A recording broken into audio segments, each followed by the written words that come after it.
17 मार्च को हमने पहली जो है इसमें एफआईआर दर्ज करी थी। तो हमारे पास मकान मालिकों की तरफ से शिकायत आई थी कि कुछ लोगों ने उनका जो है घर या कमरा जो है वो किराए पे लिया और उसमें वो आते जाते नहीं है और उनको ऐसा शक है कि वो कुछ अवैध गतिविधि कर रहे हैं। तो उसके बेसिस पे हमने जब रेड करी तो हमें ये सिम्बॉक्स का नेटवर्क मिला। जो सिम्बॉक्स वहाँ पे चल रहे थे, एक ह्यूमनलेस ऑपरेशन था।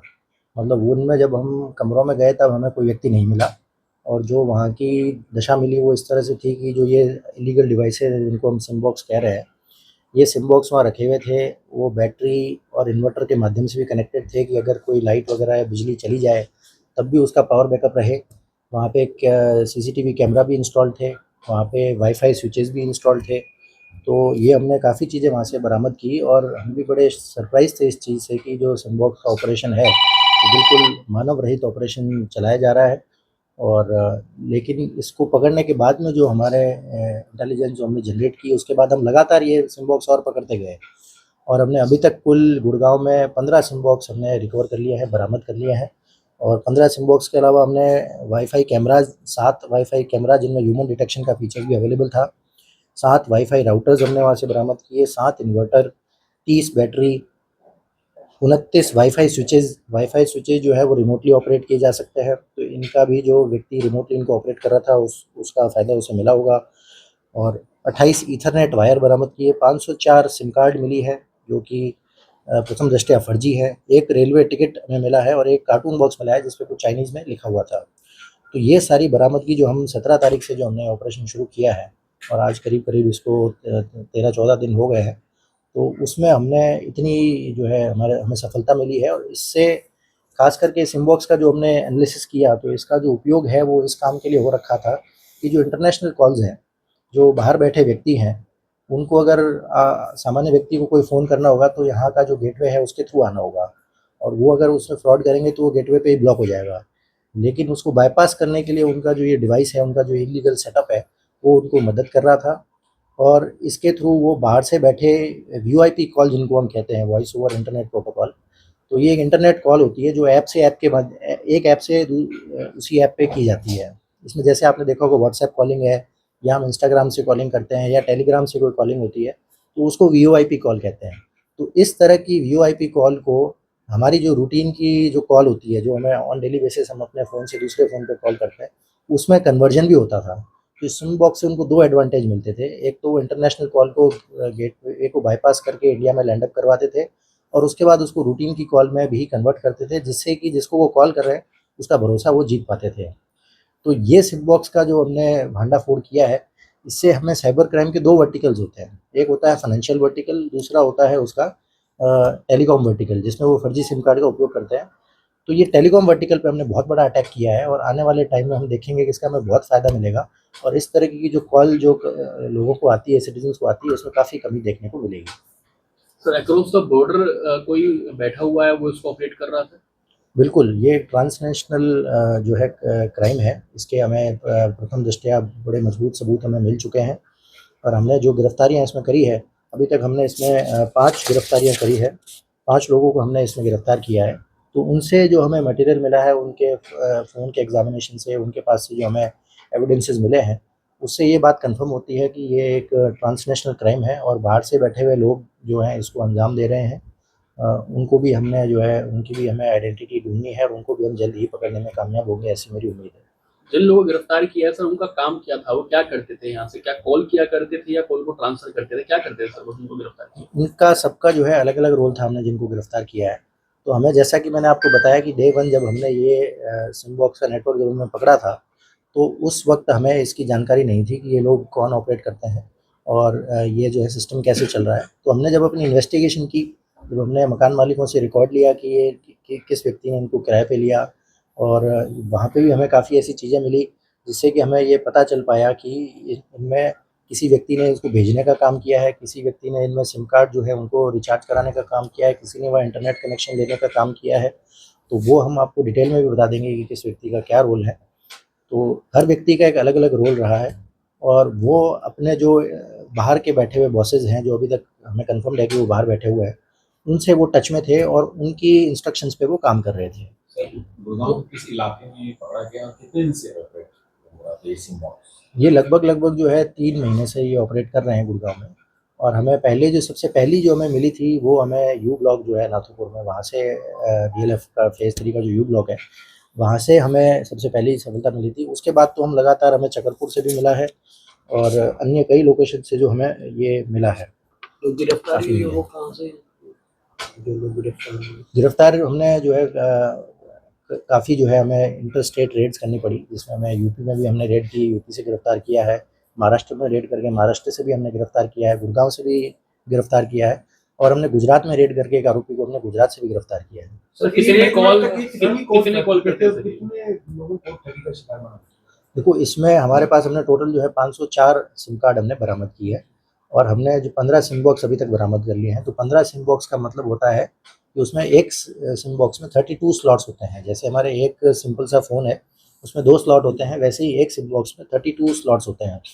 तो हमारे पास में जो अभी हम फिजिकल रेट्स इतनी ज़्यादा कर रहे हैं कि ये जो टेक्निकल डेटा है उसके एनालिसिस भी चल रहा है बैकएंड में और उसको भी हम जल्दी कंप्लीट करके आपको ये फिगर दे देंगे। लेकिन हम आपको मोटा-मोटा बता देते हैं कि 502 हमने सिम कार्ड्स बरामद किए हैं और आप 15 मल्टीप्लाइड बाय 32 कर लीजिए, इतने हमने टोटल जो स्लॉट्स हैं उनको हमने बरामद कर लिया। तो उनका डेटा अभी हम अपने बैकएंड पे रन करेंगे और आपको ये फिगर हम 1-2 दिन में दे देंगे कि टोटल कितनी फ्रॉड कॉल जो है उन्होंने जनरेट की है। सर क्या डिजिटल अरेस्ट का डर दिखाते थे लोगों को? क्या डर दिखाते थे? क्या किस डर दिखाकर ठगी किया करते थे? ये क्या अभी पता लग पाया? हाँ, बिल्कुल, हमने ये जो है प्रथम दृष्टया इसका एग्जामिनेशन किया है, कुछ सैंपल जो हैं कॉल्स हमने वो देखी है, तो इससे ये बात कन्फर्म हो चुकी है। और इसके साथ-साथ जो यहाँ से इन नंबर्स जो हमने ये बरामद किए हैं, इन नंबर से जो कॉल गई हैं, जब हमने उनके पैटर्न को स्टडी किया है और उनके जो नंबर्स हैं जो जो कि बी पार्टी है जो जिसको इनकमिंग कॉल आई है, तो उनके नंबर को भी हमने देखा है हमारे पोर्टल पे, तो हमें वहाँ पे शिकायतें मिली है क्योंकि डिजिटल अरेस्ट की शिकायतें थी।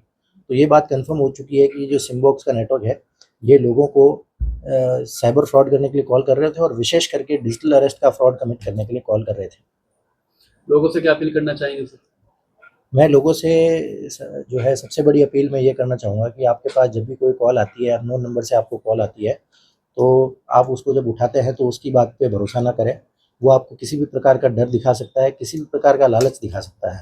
डर में आपको ये कह सकता है कि आपका बिजली का कनेक्शन बंद हो जाएगा। डर में आपको ये कह सकता है कि पार्सल पकड़ा गया है जिसमें कोई नारकोटिक्स का माल मिला है। आपको ये कह सकता है कि आपका नंबर किसी आतंकवादी गतिविधियों में जाँच में सामने आया है। वो कोई भी डर दिखा सकता है। लेकिन जब तक आपको अंदर से पता है कि आपने कुछ गलत किया नहीं है, तो आपको डरने की बिल्कुल भी आवश्यकता नहीं है। और पुलिस कभी भी इस तरीके से कॉल करके अपराधी को नहीं बताती है कि आपने जो है फलाना अपराध किया, वो जाके उनको सीधा फिज़िकली पकड़ लेती है। डिजिटल अरेस्ट का ना तो कानून में कोई प्रावधान है, ना जो सही पुलिस होती है वो इस तरह का कोई कार्य करती है। तो जनता को ये जानने की आवश्यकता है और इस तरह की कॉल को तुरंत कट करके रिपोर्ट करने की आवश्यकता है। वो जो हमारा एनसीआरपी का पोर्टल है, 1930 का नंबर है, उस पर वो तुरंत रिपोर्ट करें कि इस प्रकार का नंबर है और इस प्रकार की वो कॉल करता है। तो ये पूरे, और भी अगर वो किसी के साथ कोशिश करेंगे तो ये रोकी जा सकती हैं, ये कॉल को प्रिवेंट किया जा सकता है। ये भी हमने इन जो नंबर हमने पकड़े उनके भी पैटर्न में देखा है कि 1-2 दिन में ये सिम कार्ड्स ब्लॉक हो जाती हैं। इसका मतलब किसी न किसी ने रिपोर्ट किया है, किसी न किसी ने ये सहायता करी है सरकार की, उसी की वजह से ये सिम कार्ड्स 1-2 दिन में ब्लॉक हो पा रही हैं। तो लगभग सर एक सिम बॉक्स में 32 सिम कार्ड इस्तेमाल हो रहे थे। 32 सिम कार्ड एक टाइम पे इस्तेमाल हो सकते हैं। कितने हुए हैं वो अभी जो है इन्वेस्टिगेशन का विषय है। इसमें ओटीपी या बैंकिंग फ्रॉड, बैंकिंग उससे भी जुड़ा हुआ नहीं, ये बिल्कुल भी जो है बैंकिंग से जुड़ा हुआ नहीं है, कॉलिंग इंफ्रास्ट्रक्चर है, जो कि एक विक्टिम को जो कॉल किया जाता है, क्योंकि कोई भी अगर फ्रॉड कमिट करना है तो सबसे पहले आपको विक्टिम से बात करनी पड़ेगी और उसके बाद में उसे कोई डर या लालच दिखाना पड़ेगा। तो वो बात करने के लिए, और बात करने में जो क्रिमिनल है वो चाहेगा कि उसकी एनोनिमिटी मेंटेन रहे, उसके बारे में ना पता चल पाए पुलिस को कभी भी। तो वो इस तरह का एक इलीगल इंफ्रास्ट्रक्चर क्रिएट करता है और वो बाहर की कॉल को, बाहर के गेट, हमारा जो गेटवे है उसको बाईपास करते हुए एक नॉर्मल कॉल दिखाने के लिए इस सिम बॉक्स का उपयोग कर रहे हैं। और जो है इस तरीके से गुड़गांव में ये फैले हुए थे पिछले 3 महीनों से और हमने इस पूरे नेटवर्क को जो है हमने उसको आइडेंटिफाई किया और एक पकड़ने के बाद हमें इस प्रकार की इंटेलिजेंस जनरेट हुई कि अब हम गुड़गांव में एक भी नहीं टिकने देंगे। और इससे सिर्फ गुड़गांव को नहीं, इससे पूरे देश की जो जनता है उसको ये फ़ायदा मिलेगा कि इस तरह के कॉल जो है वो बंद तो नहीं कह सकता मैं, किसी देश के किसी और कोने में चल रहे हो, लेकिन कम ज़रूर हो जाएंगे। पुलिस कैसे ट्रैक करती है सर ये SIM box? SIM box device ये कहाँ से लाते हैं, ये एक बहुत अच्छा सवाल है। ये हमारी इन्वेस्टिगेटिंग एजेंसी के सामने भी ये सवाल अभी उठ रहा है कि ये डिवाइस जो है वो कहाँ से आता है। तो हमने जो अभी व्यक्ति पकड़े हैं वो सिर्फ इसकी लॉजिस्टिक्स में इन्वॉल्व है, मतलब इस डिवाइस को एक जगह से दूसरी जगह ले जाने के लिए या उसको इंस्टॉल करने के लिए उस चीज़ में इन्वॉल्व है। अभी ये इस एक्टिविटी के बारे में वही बता पाएगा जिसने ये सिमबॉक्स जो है इंडिया में वो लेके आया है, कि वो कहाँ से लेके आया, किस तरीके से उसने प्रोक्योर किया है। जब हम उस व्यक्ति को हम गिरफ्तार कर लेंगे तब भी हम आपसे इसी तरह से बात करेंगे और आपको ज़रूर बताएंगे कि वो उस व्यक्ति ने हमें क्या बताया है। विदेश से आया सर, ये शुरुआती जांच में सामने है कि विदेश से ही आया है ये सिम बॉक्स। हाँ, ये जो है विदेश से इसकी इंस्ट्रक्शंस आई हैं और विदेश से ये आया है, इसके भी मतलब हमारे पास में बड़े स्ट्रॉन्ग जो है वो एक, मैं आपको कहूँगा कि अभी हम बिल्कुल नहीं कह सकते, पक्का नहीं कह सकते, लेकिन हमारे पास ऐसे स्ट्रॉन्ग इंडिकेटर्स मौजूद हैं जिनके बेसिस पे हम कह रहे हैं कि ये नेपाल बॉर्डर के थ्रू ये आया होगा और बहुत बड़ा स्ट्रॉन्ग है। मैं अभी कमिट नहीं करूँगा, लेकिन हमारे पास में स्ट्रॉन्ग इंडिकेशन मौजूद है। जो 504 सिम मिले थे, क्या ये पता चला कि वो बाहर से आए थे या यहाँ के थे, और यहाँ के थे भी किसके नाम पर थे? हाँ, ये जो मैं पहले बता रहा था 504 सिम कार्ड है, इसके हमारे पास आइडेंटिफायर्स मौजूद नहीं है। आइडेंटिफायर जो हम कहते हैं वो कहते हैं कि जैसे आपके सिम का नंबर हो गया, तो वो एक सिम का आइडेंटिफायर है। तो इन सिम के बारे में, क्योंकि ये सिम ऑलरेडी वहाँ थी और वो सिम ही थी, उसके ऊपर कुछ लिखा हुआ नहीं था, तो हमारे पास में इसका कोई आइडेंटिफायर मौजूद नहीं था। इन 500 अब हमने वो डिटेल जो है टेलीकॉम कंपनियाँ जो हैं उनसे ले ली है और हमने इनका जो है वो सारे सिम नंबर्स भी हमने कलेक्ट कर लिए हैं कि क्या-क्या नंबर थे। तो इंडिया के ही नंबर हैं सारे के सारे, कोई भी नंबर बाहर का नहीं है, लेकिन ये फर्जी सिम है। सर, इसी बॉक्स से किस तरह का खतरा है और देश के लोगों को किस तरह से इस चीज से बचा जा सकता है, ये बताएं। हाँ, तो जो जनता है उनके पास बचने का जो यही तरीका है, क्योंकि उनको जो सिम बॉक्स से कॉल आ रही है उनके पास ये कोई तरीका नहीं है पता करने का कि ये कॉल जो है सिम बॉक्स से आ रही है या किसी और जो है उस दूसरी चीज़ से आ रही है। तो ये जनता के पास ये पता करने का कोई तरीका नहीं है। लेकिन आज के टाइम पे जो टेलीकॉम कंपनीज़ हैं वो नाम डिस्प्ले करती हैं। जब भी किसी व्यक्ति का कॉल आता है तो उसका ऊपर नाम ज़रूर लिखा आता है। तो उससे ही आपको ये आइडेंटिफाई हो जाएगा कि जो व्यक्ति बात कर रहा है और जो नाम लिखा आ रहा है वो अलग-अलग व्यक्ति है। इसमें जो और एक और चीज़ है कि जो ये सिम बॉक्स से जो कॉल आती है उसमें पहले आईवीआरएस बोलता है। आईवीआरएस हम बोलते हैं, कोई रोबोट टाइप की आवाज़ आती है जो आपको ये बताती है कि ये फलाना नंबर जो है इस चीज़ में पकड़ा गया है या इस गतिविधि में शामिल है, या आपका बिजली का कनेक्शन बंद कर दिया जाएगा या आपका फलाना गैस का कनेक्शन बंद कर दिया जाएगा। तो वो रोबोट बोलता है, आईवीआरएस बोलता है और वो आपको ललचाता है कि आप जो है वो कोई बटन दबाएँ और वो कॉल आपकी किसी कहीं बाहर ट्रांसफ़र हो जाए। तो अगर आप उस आईवीआरएस कॉल को ही, इस तरह की कॉल से अगर आप बच जाएँ, तो जनता जो है इस तरह से उसको आइडेंटिफाई कर सकती है कि ये सिम बॉक्स की कॉल है।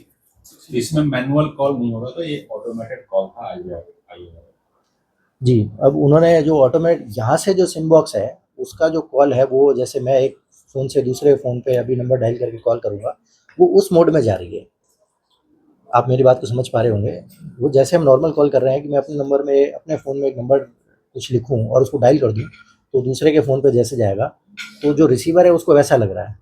लेकिन वो कॉल जो है वो सिम बॉक्स से जनरेट हो रहा है और उसमें पहले आईवीआरएस बोल रहा है जो ऑटोमेटेड है। जैसे ही कोई व्यक्ति उस पे जो बटन दबाता है, फिर वो फ्रॉडस्टर जो बाहर में बैठे हुए हैं उनके थ्रू उसका डायरेक्ट कनेक्शन एस्टैब्लिश हो जाता है। Thank you sir, thank you.